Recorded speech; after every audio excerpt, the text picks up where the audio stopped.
أعوذ بالله السميع العليم من الشيطان اللعين الرجيم. بسم الله الرحمن الرحيم. الحمد لله رب العالمين، والصلاة والسلام على أشرف الأنبياء والمرسلين، حبیب الہ العالمین ابی القاسم محمد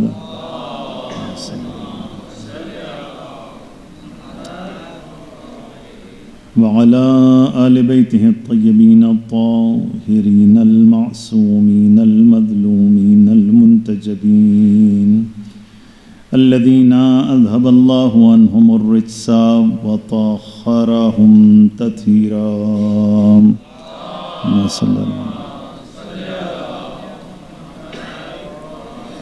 ولعنة الله على أعدائهم أجمعين من يومنا هذا إلى قيام يوم الدين. أما بعد، فقد قال رسول الله صلى الله عليه وآله وسلم: المرء مع من أحب. صلوات محمد.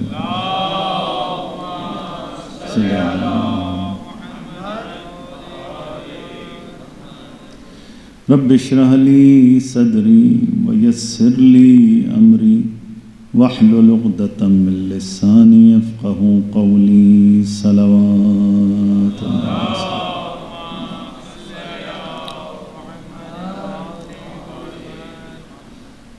دعائے رب العزت سے کہ خدا مرحومہ کے درجات کو بلند فرمائے اور اس مجلس کو ان کے لیے باعث مغفرت قرار دے. دعائے رب العزت سے کہ ہمیں حسین ابن علی کے چاہنے والوں میں شمار فرمائے اور نسل در نسل اسی طرح سے حسین ابن علی کا ماتم کرنے کی توفیق عطا فرمائے. ایک دفعہ اس دعا کی قبولیت کے لیے صلوات پڑھیں محمد والی محمد.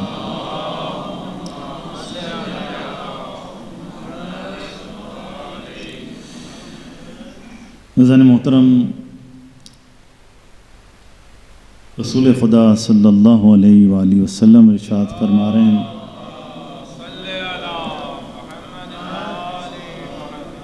کہ المرء مع من احب.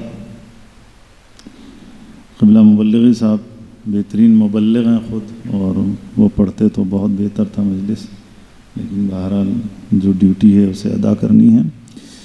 عزیزان گرامی، کوئی شخص رسول گرامی صلی اللہ علیہ وآلہ وسلم کی خدمت میں آیا. ایک دفعہ صلوات پڑھی محمد والی محمد.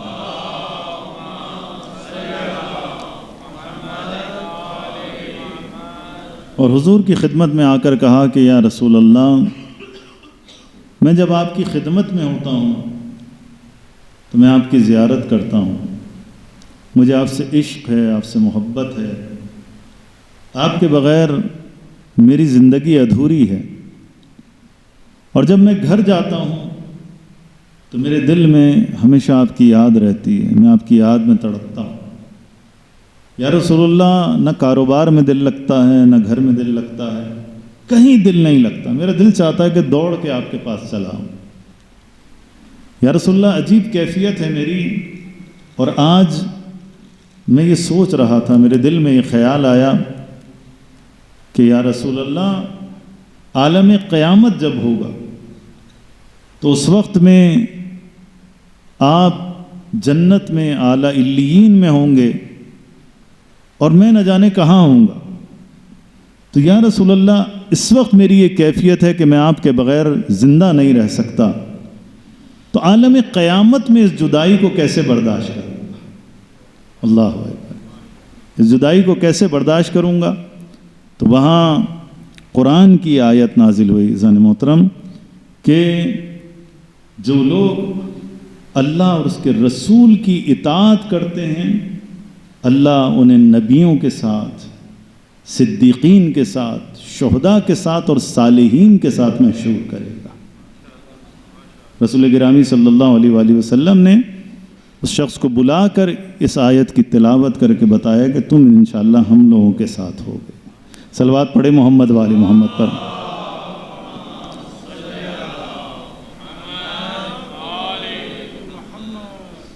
حضرت محترم، ایک اہم ترین مسئلہ جو عالم قبر میں ہے اور عالم محشر میں ہے، عالم برزخ میں ہے، وہ انسان کی تنہائی ہے۔ انسان اس دنیا میں لوگوں کے ساتھ ہے، رشتہ داروں کے ساتھ ہے، محلے والوں کے ساتھ ہے، کولیگز کے ساتھ ہے، دوستوں کے ساتھ ہے، لیکن جان محترم مرنے کے بعد انسان عالم غربت میں زندگی گزارتا ہے، تنہا زندگی گزارتا ہے۔ اس تنہائی کا صرف ایک حل ہے، اور وہ حل کیا ہے جان محترم؟ وہ حل یہ ہے کہ انسان اپنی دنیا میں اپنے برزخ کی فکر کرے، اپنے محشر کی فکر کرے، ایسے زندگی گزارے کہ اس کے نیک اعمال اس کے عالم برزخ میں بھی کام آئیں، عالم محشر میں بھی کام آئیں۔ اور جان محترم، ان اعمال کے جو اعمال صالحہ ہیں، ان کا دار و مدار کس چیز کے اوپر ہے؟ محبت اہل بیت پر، محبت اہل بیت۔ آپ کتنے ہی نیک بن جائیں، کتنے پارسا بن جائیں بظاہر، کتنے عبادت گزار بن جائیں، لیکن اگر محمد والی محمد کی محبت نہ ہو تو کوئی نیک عمل قبول نہیں ہے۔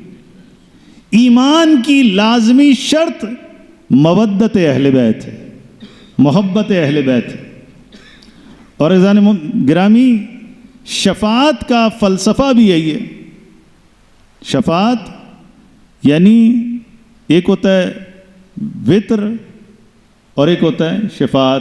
وتر ایک کو کہتے ہیں اور شفاعت دو، جوڑے کو شفاعت کہتے ہیں۔ تو جان محترم، انسان یاد رکھیے گا، مرنے کے بعد اور عالم محشر میں اسے ضرورت ہے شفاعت محمد والے محمد کی۔ کوئی انسان بھی حتیٰ نبیوں کے متعلق کہا گیا کہ جب تک آل محمد کی شفاعت نہ ہو کوئی شخص بھی نجات نہیں پا سکتا، کوئی شخص بھی نجات نہیں پا سکتا۔ کتنا بڑا ولی ہو، وہ آل محمد کی ولایت کے بغیر، مودت کے بغیر، شفاعت کے بغیر نجات نہیں پا سکتا جان محترم۔ لہذا ہر عمل کا دار و مدار آل محمد کی مودت اور محبت پر۔ ایک دفعہ درود بھیجے محمد والے محمد پر۔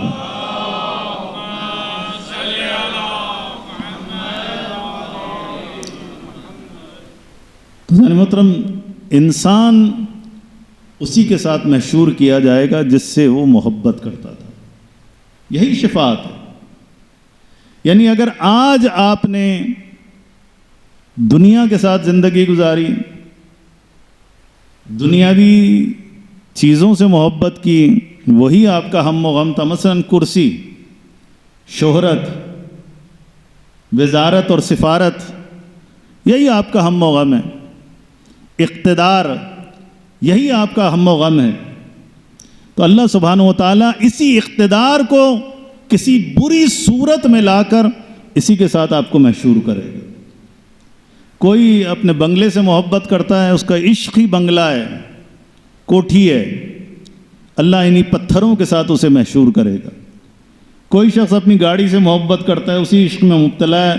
آپ لوگ دیکھتے ہیں نا، بعض لوگ گاڑیوں کے بڑے شوقین ہوتے ہیں، ان کا ہم و غم ہی گاڑیاں ہیں۔ ہر سال ایک نئی گاڑی، ہر سال ایک نئی گاڑی۔ بعض لوگوں کو فرنیچر بدلنے کا شوق ہوتا ہے، ہر سال نیا فرنیچر، ہر سال نئی گاڑی۔ تو کسی کا اذان محترم، بعض لوگوں کی جو محبتیں ہیں اتنی گھٹیا ہیں، اتنی گھٹیا ہیں کہ انسان عالم قیامت میں جب ان کو حقیقی روپ میں دیکھے گا جن سے وہ محبت کرتا تھا، اسی گاڑی کو، اسی بنگلے کو، خود حیران رہ جائے گا کہ میں دنیا میں کیا کرتا رہا، کن چیزوں سے محبت کرتا رہا۔ محبت کرنے والی یہ چیزیں نہیں تھیں، محبت کرنے والے تو محمد والے محمد تھے۔ محمد والے محمد بلند الصلوات۔ اللہم لہذا انسان جس چیز سے محبت کرتا ہے اسی کے ساتھ محشور ہوگا. کوئی پتھر کے ساتھ محشور ہوگا, کوئی لکڑی کے ساتھ محشور ہوگا, کوئی اینٹوں کے ساتھ محشور ہوگا, اور کوئی علی ابن ابی طالب کے ساتھ محشور ہوگا, کوئی حسین ابن علی کے ساتھ محشور ہوگا, کوئی آل محمد کے ساتھ محشور ہوگا. کیوں؟ اس لیے کہ اذان محترم آپ کا عشق نہ گاڑی ہے نہ بنگلہ ہے, نہ شہرت ہے نہ اقتدار ہے. آپ اس دنیا سے محبت نہیں کرتے, آپ کا عشق حسین ابن علی ہے, آپ کا عشق علی ابن ابی طالب ہے, آپ کا عشق محمد والے محمد ہے. تو عزیزان گرامی جتنا ہم آل محمد سے نزدیک ہوں گے, جتنا یہ عشق گہرا ہوتا چلا جائے گا, اتنی شفاعت بھی قیامت میں قوی ہوتی چلی جائے گی. جتنا یہ تعلق دنیا میں قوی ہوگا اتنا آخرت میں بھی یہ تعلق قوی ہوگا. لہذا عزیزان محترم آل محمد کی دوستی اور محبت دنیا سے زیادہ انسان کے برزخ اور آخرت کے لیے ضروری ہے, آخرت کے لیے ضروری ہے. اب دیکھیں امامت کا جو تصور دیگر مسالک کے اندر پایا جاتا ہے عزیزان محترم, افسوس کے ساتھ عام طور پر اس امامت کو جسے لوگوں نے امام بنایا ہے, اللہ نے امام نہیں بنایا. یہ امامت جو لوگوں نے بنائی ہے یہ امامت فقط دنیا تک محدود ہے. اسی خلافت کو وہ امامت کہتے ہیں, اسی حکمرانی کو, اسی سیاست کو, اقتدار کو وہ امامت کہتے ہیں. تو یہ امامت دنیا تک محدود ہے, آخرت میں اس کا کوئی تعلق نہیں. ہاں بعض دفعہ وہ کہتے ہیں کہ من ماتا ولم یعرف امام زمانہ ہی ماتا میتتن جاہلیہ. کوئی اگر زمانے کے امام کی معرفت حاصل کیے بغیر, یعنی ان کی اطاعت کیے بغیر, ان کی بیعت کیے بغیر اس دنیا سے چلا جائے تو وہ جاہلیت کی موت مرا. افسوس کے ساتھ عزیزان محترم اس سے مراد وہ حکمران لیتے ہیں, وہ عام سیاستدان جو برسر اقتدار آ جائے اس کی اطاعت کرنا اسے فریضہ سمجھتے ہیں. اگر اس کی کسی نے اطاعت نہیں کی, اگر اس کی بیعت نہیں کی تو پھر وہ جاہلیت کی موت مرا. تو عزیزان محترم آپ دیکھ لیں کتنا فرسودہ ترین یہ نظریہ ہے اور اس روایت کی کتنی غلط تفسیر ہے. حالانکہ جب مطلقاً کہا گیا کہ من ماتا ولم یعرف امام زمانہ ہی ماتا میتتن جاہلیہ, جو شخص بھی امام کی معرفت حاصل کیے بغیر اس دنیا سے چلا جائے وہ جاہلیت کی موت مرا. تو عزیزان محترم یہاں پر جاہلیت کی موت یعنی قبل از اسلام کی موت, قبل از اسلام کی موت, یا آپ کہہ دو مرتد ہو گیا وہ شخص جس نے امام کی معرفت حاصل نہ کی. تو یقیناً وہ شخص عزیزان محترم کوئی عام انسان نہیں ہو سکتا, کوئی گناہگار انسان نہیں ہو سکتا. جس کی پیروی کا حکم دیا جا رہا ہے یقیناً یہ حجت خدا ہے, یقیناً یہ امام معصوم ہے جس سے کوئی خطا سرزد نہیں ہوتی, جس کی مطلقاً پیروی کا حکم دیا جا رہا ہے. اللہم صلی علی محمد.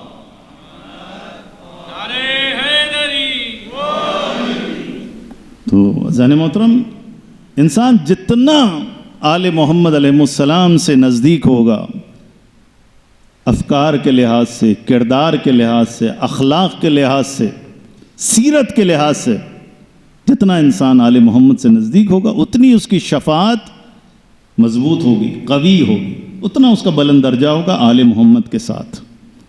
یہی شفاعت ہے عزیزان محترم. لہذا المرء مع من احب, رسالت مآب صلی اللہ علیہ وآلہ وسلم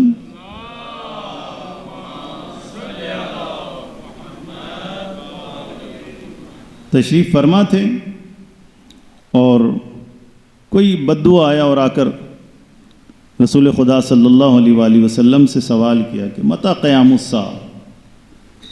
اذان ظہر کا وقت تھا, رسول خدا نے جواب نہ دیا اور نماز میں مشغول ہوئے. نماز جماعت جب ہو گئی تو رسالت مآب صلی اللہ علیہ وآلہ وسلم نے اس بدو سے پوچھا کہ تمہارا سوال کیا تھا؟ کہا یا رسول اللہ متی قیام الساعہ، کب قیامت آئے گی؟ تو رسول گرامی صلی اللہ علیہ وآلہ وسلم نے سوال کیا فما اعددت لہا، تم نے قیامت کے لیے کیا چیز آمادہ کی ہے؟ کہا یا رسول اللہ میرے پاس تو کچھ بھی نہیں، میرا دامن خالی ہے، میری جیبیں خالی ہیں، یہی واجبات پر عمل کرتا ہوں، محرمات سے پرہیز کرنے کی کوشش کرتا ہوں، اس کے علاوہ میرے دامن میں کچھ نہیں۔ ہاں ایک چیز ہے اور وہ یہ کہ میں محمد وآل محمد سے محبت کرتا ہوں، محمد وآل محمد سے محبت کرتا ہوں۔ اور رسالت مآب صلی اللہ علیہ وآلہ وسلم نے ارشاد فرمایا المرء مع من احب، کہ انسان اسی کے ساتھ محشور ہوتا ہے جس سے وہ محبت کرتا ہے۔ لہٰذا تم اگر محمد وآل محمد سے محبت کرتے ہو تمہارا دامن پر ہے، تمہارا دامن پر ہے۔ ذہن گرامی، انسان دیکھیں یاد رکھیں کہ جب انسان کسی فضیلت سے عشق کرتا ہے، اور آل محمد کون ہے؟ آل محمد تو فضائل کا مجموعہ ہے، فضائل میں بھی کمال اور عروج اللہ نے آل محمد کو عطا فرمایا، یعنی اگر کمال کا بھی کوئی آخری درجہ ہو تو وہ آخری درجہ آل محمد کے پاس ہے، ٹھیک ہے؟ یعنی خدا نے ان کو اس مقام پر قرار دیا ہے، البتہ کمال مطلق تو خدا کی ذات ہے۔ تو ذہن محترم، یہ جو عشق ہے، انسان جب کسی چیز سے عشق کرتا ہے نا اس کے رنگ میں رنگ جاتا ہے، ٹھیک ہے؟ مثلا آپ دیکھیں کہ آپ جب لوہے کو آگ میں ڈالتے ہیں، لوہے کو جب آگ میں ڈالتے ہیں آپ تو کیا دیکھتے ہیں کہ لوہا آہستہ آہستہ آگ کی شکل اختیار کر لیتا ہے، ہوتا لوہا ہے لیکن اس کا رنگ و روپ اور اس کی حرارت کیسی ہو جاتی ہے؟ جیسے آگ میں اور لوہے میں بظاہر آپ کوئی فرق نہیں کر سکیں، لیکن یہ لوہا ہے وہ آگ ہے، اس کا یہ رنگ و روپ کیسے ہوا ذہن محترم؟ کس وجہ سے اس نے یہ رنگ و روپ اختیار کیا؟ چونکہ یہ عشق کی آگ میں تپا ہے، عشق کی آگ میں تپا ہے، تو پس اس کا وجود بھی آگ کی طرح ہو گیا۔ ذہن محترم، ایسے ہی عاشق کی مثال ہے، ایسے ہی محب کی مثال ہے۔ ایک محب اور ایک عاشق جب علی کے عشق میں گرفتار ہوتا ہے، جب محمد والے محمد کی محبت میں گرفتار ہوتا ہے، تو جتنا جتنا وہ محبت میں گرفتار ہوتا چلا جائے گا اتنا اتنا آل محمد کا رنگ و روپ اور کردار و افکار اپناتا چلا جائے گا۔ اور یہیں سے ذہن محترم شیعان حیدر کرار اور آل نبی کے جو اصحاب تھے ان کے درجات کا فرق یہیں سے سمجھ میں آ جاتا ہے۔ میرا ایک درجہ ہے، آپ کا ایک درجہ ہے، ان کا ایک درجہ، کوئی 10ویں درجے پر ہے سلمان کی طرح، کوئی 9ویں درجے پر ہے ابو ذر کی طرح، کوئی 8ویں درجے پر ہے مقداد کی طرح، کوئی کسی درجے پر ہے، کوئی کسی درجے پر ہے۔ ہر شخص کا درجہ خدا کی اطاعت، معرفت اور آل محمد کی مودت کے مطابق ہے۔ لہذا جتنا جتنا انسان معرفت حاصل کرتا جائے گا، اطاعت کرتا چلا جائے گا، اور جتنا جتنا عمل کرتا چلا جائے گا اتنا اتنا اس کا رنگ و روپ آل محمد سے ملتا چلا جائے گا۔ صلوات پڑھیں محمد والے محمد پر۔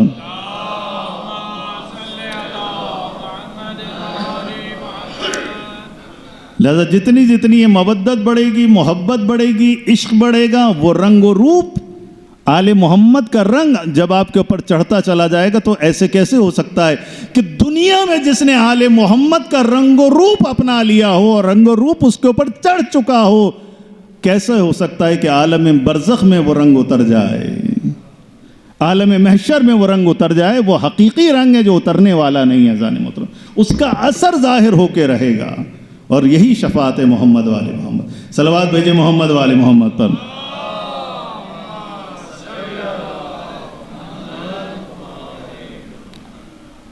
تو ذہن محترم، ہم جو آل محمد کے چاہنے والے ہیں، یاد رکھیں، دیکھیں بڑی عجیب و غریب سی باتیں ہیں ہمارے یہاں، البتہ آج کے زمانے سے نہیں، آل محمد کے زمانے سے یہ باتیں چلی آ رہی ہیں کہ ہمیں عمل کی کیا ضرورت ہے، جب ایمان ہے، عشق ہے اہل بیت سے، تو عمل کی کیا ضرورت ہے؟ ذہن محترم، ایمان کا مطلب ہی عمل ہے۔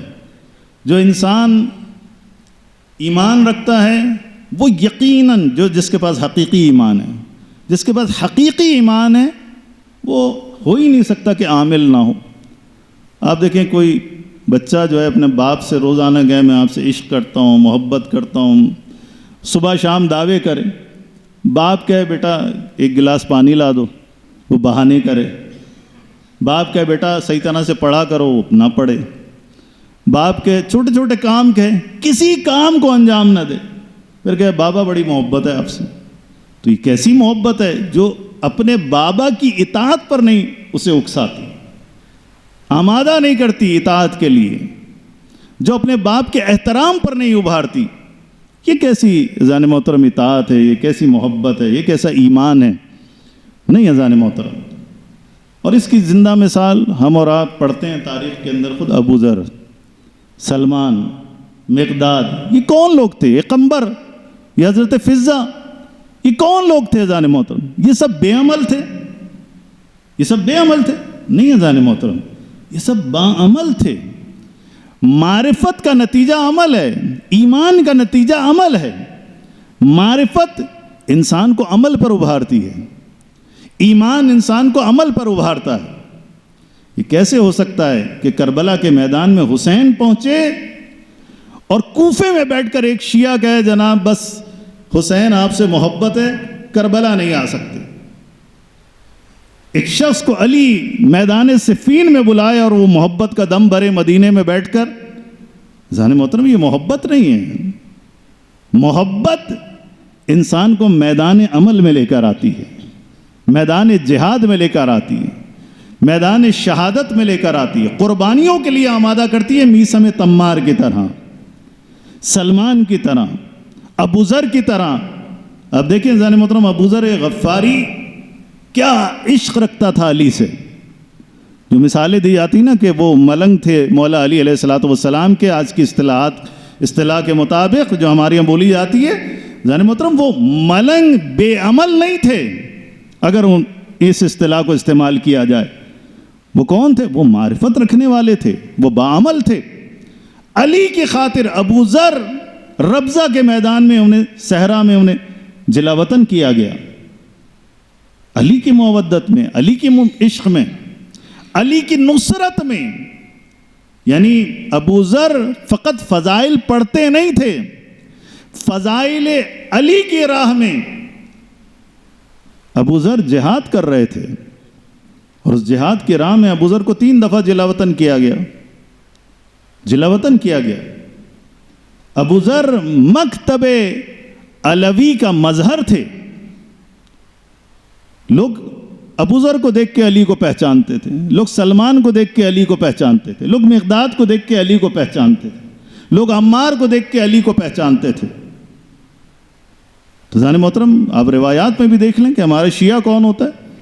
شیعہ وہ ہے کہ جو ہمارے لیے باعث زینت ہو، باعث زینت ہو، باعث ننگ و عار نہ ہو۔ یہ روایات میں چھٹے امام کی بھی روایت ہے، 5ویں امام کی بھی روایت ہے، اور اماموں سے بھی روایت ہے یہ۔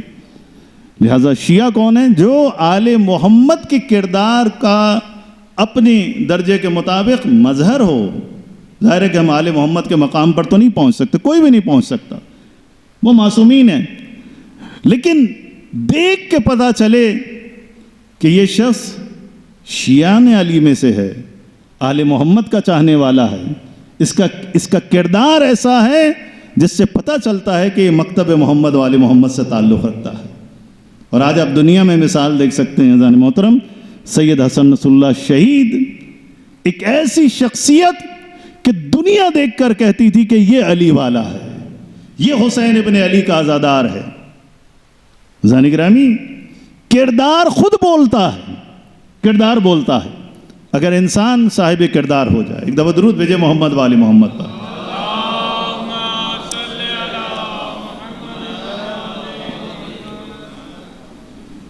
اور ذہن محترم، انسان جب کسی کے عشق میں مبتلا ہوتا ہے تو اس کے رنگ و روپ کو اپناتا ہے، کسی برے کے عشق میں گرفتار ہوتا ہے تو اس برے کے بھی صفات کو اپنے اندر ایجاد کرتا ہے۔ لہٰذا آپ دیکھ لیں عزیزان محترم ہماری روزمرہ کی زندگی میں آپ بعض دفعہ ہمارے نوجوان کس سے عشق کر رہے ہیں؟ مثلاً سینما، معذرت کے ساتھ سینما کے لوگوں سے، سیلیبریٹیز، یعنی وہ ان کا ہدف ہے، انہی کے ساتھ وہ زندگی گزارتے ہیں، خوابوں میں، خیالوں میں انہی کی طرح رنگ و روپ اپناتے ہیں، ان کا ہم و غم وہی ہے، ان کے بارے میں سوچتے ہیں، ان کے پیچھے چلنے کی کوشش کرتے ہیں۔ لہٰذا کیا ہوتا ہے عزیزان محترم، جو ان کے اہداف ہوتے ہیں دنیاوی اور شیطانی اہداف، آہستہ آہستہ یہ نوجوان بھی اسے اپنانا شروع کر دیتا ہے۔ اور اگر اس حالت میں یہ ساری زندگی گزار دے اور اسی حالت میں اس دنیا سے چلا جائے خدا نخواستہ، تو عزیزان محترم کیا ہوگا؟ کس کے ساتھ اس کا حشر و نشر ہوگا؟ اسی کے ساتھ جس سے یہ محبت کرتا تھا، جو اس کا ہم و غم تھا، جو اس کا آئیڈیل تھا۔ عزیزان محترم آپ دیکھیں کہ بچے یہاں بیٹھے ہیں، جوان یہاں بیٹھے ہیں، آل محمد کی عزاداری کتنی بڑی نعمت ہے، کتنی بڑی نعمت ہے کہ اگر ہمارا بچہ ادھر ادھر ہو بھی جائے، بعض دفعہ بچے شکار ہو جاتے ہیں گیدرنگ کے اندر بیٹھ کے، اسکول میں، کالج میں، یونیورسٹی میں، بعض دفعہ ان کا اثر لے لیتا ہے بچہ، لیکن جب امام حسین کی مجلس میں آتا ہے، عزاداری سید الشہداء کی محفلوں کے اندر جب آتا ہے، مجالس کے اندر جب آتا ہے، تو دوبارہ سے اس کے اندر حسین ابن علی کا عشق جاگ جاتا ہے، علی اکبر کا عشق جاگ جاتا ہے، حسین ابن علی کی عزاداری اور حسین ابن علی کے فضائل و مصائب اسے آل محمد سے نزدیک کر دیتے ہیں۔ اور یہ کتنی بڑی نعمت ہے جو اللہ سبحانہ و تعالیٰ نے عزیزان گرامی ہم سب کو نصیب فرمائی ہے۔ میں زیادہ آپ کو زحمت نہیں دیتا، قبلہ مبلغی صاحب بھی یہاں تشریف فرما ہے۔ آج 28 رجب بھی ہے اور آج کا دن آپ سب جانتے ہیں کربلا کا آغاز ہے، ماہ محرم کا آغاز 28 رجب سے ہے، اور آپ کے دل آمادہ ہیں کربلا جانے کے لیے۔ عزاداران سید الشہداء، خدا آپ کو کوئی غم نہ دے سوائے غم اہل بیت کے۔ شکر ادا کرتے ہیں باری تعالیٰ کا جس نے ہمیں عزاداروں میں سے قرار دیا، ہمیں ان اشقیاء میں سے قرار نہ دیا جو حسین سے بیگانے ہیں۔ عزاداروں، راوی کہتا ہے کہ 28 رجب کا دن تھا اور میں کسی سفر سے مدینہ پہنچا، میں نے دیکھا کہ مدینہ سونا سونا ہے، عجیب غم کی کیفیت ہے۔ میں نے لوگوں سے پوچھا کہ مدینے میں کیوں ایسی کیفیت ہے، لوگ کیوں غمناک ہیں؟ کہا کہ تمہیں نہیں معلوم؟ کہا کیا بات ہوئی؟ کہا جان مدینہ مدینہ چھوڑ رہا ہے، فرزند رسول مدینہ چھوڑ رہے ہیں۔ اللہ اکبر۔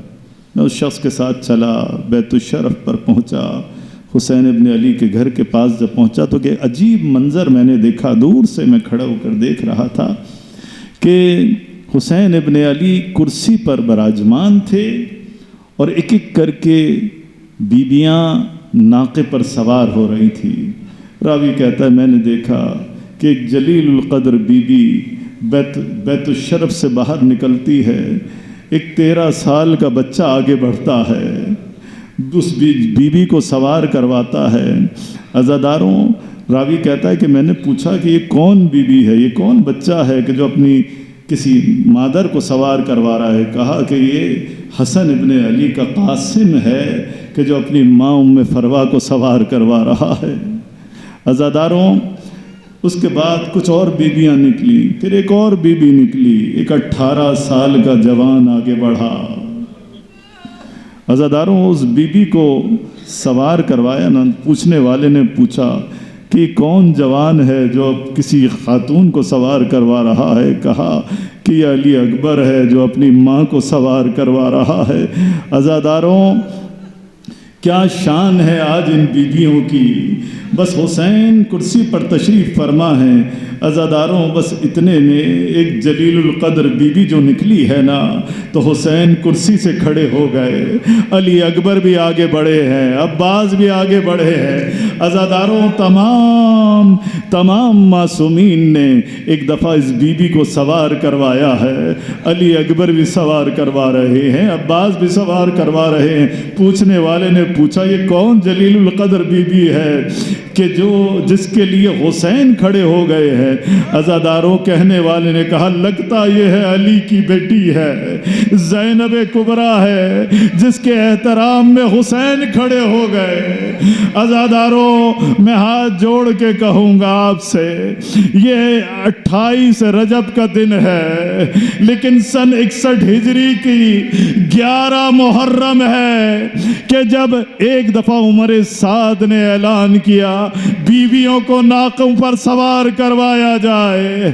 عزاداروں علی کی بیٹی کو جلال آیا، او عمر سعد تم نے ہماری مخدرات عصمت و طہارت کی بڑی توہین کر لی ہے، اب کوئی بیویوں کو ہاتھ نہ لگائے گا، میں خود تمام بیویوں کو سوار کرواؤں گی۔ عزاداروں علی کی بیٹی نے ایک ایک کر کے تمام بیویوں کو سوار کروایا۔ میرا مولا سید سجاد اللہ جانے کیسے سوار ہوئے۔ اب عزاداروں میدان کربلا تھا اور بی بی زینب تھی۔ ایک دفعہ زینب نے اونٹ کی بلندی کو دیکھا، فنظرت الی یمینا و شمالا، بی بی نے دائیں دیکھا، بی بی نے بائیں دیکھا، جب کوئی سوار کروانے والا نظر نہ آیا زینب کی آواز بلند ہوئی، واہ غربتا، ارے ہائے میری غربت، واہ عباسا، ہائے بھیا عباس، جب مدینے سے چلی تھی تم نے مجھے سوار کروایا تھا، واہ حسینہ، ہائے بھیا حسین، جب مدینے سے چلی تھی تو نے میرے دوست کو سہارا دے کر سوار کروایا۔ الا لعنت اللہ علی القوم الظالمین، سیعلم الذین ظلموا ای منقلب ینقلبون۔ بار الہ تجھ واسطہ ہے محمد وآل محمد کا، ہماری اس قلیل سی عبادت کو اپنی بارگاہ میں قبول فرما۔ حاضرین مجلس کو کوئی غم نہ دے سوائے غم حسین کے۔ بار الہ ہم سب کو ماہ محرم کے لیے آمادہ ہونے کی توفیق عطا فرما، اس مجلس کا ثواب مرحومہ کو ایصال فرما۔ بار الہ اس مجلس کو اور اس کے فضائل و مصائب کو نور بنا کر اس مرحومہ کی قبر میں روشنی سے عطا فرما۔ بار الہ تجھے واسطہ ہے محمد وآل محمد کا، ان آنسوؤں کا واسطہ مرحومہ کی گناہان صغیرہ و کبیرہ کو معاف فرما، ان کے درجات کو بلند فرما، انہیں محمد وآل محمد کے ساتھ مشہور فرما۔ بار الہ ان کی قبر کو نور مولا علی سے منور فرما، نور جناب زہرا سے منور فرما، نور محمد وآل محمد سے منور فرما۔ بار الہ برزخ اور آخرت کی منزلوں کو اس مومنہ کے لیے آسان فرما۔ بار الہ جناب زہرا کی شفاعت اس مرحومہ کو نصیب فرما، ہم سب کو اپنی موت کے لیے آمادہ ہونے کی توفیق عطا فرما۔ بار الہ محمد وآل محمد کی محبت و مودت ہماری نسلوں میں منتقل فرما، عزاداری سید الشہداء ہماری نسلوں میں منتقل فرما۔ بار الہ امام زمانہ کے ظہور میں تعجیل فرما، اور ہم سب کو ان کے اصحاب و انصار و اعوان و شہداء میں سے قرار دے۔ ربنا تقبل منا انک انت السمیع العلیم برحمتک یا ارحم الراحمین۔ مرحومہ کے درجات کی بلندی کے لیے بر محمد وآل محمد صلوات۔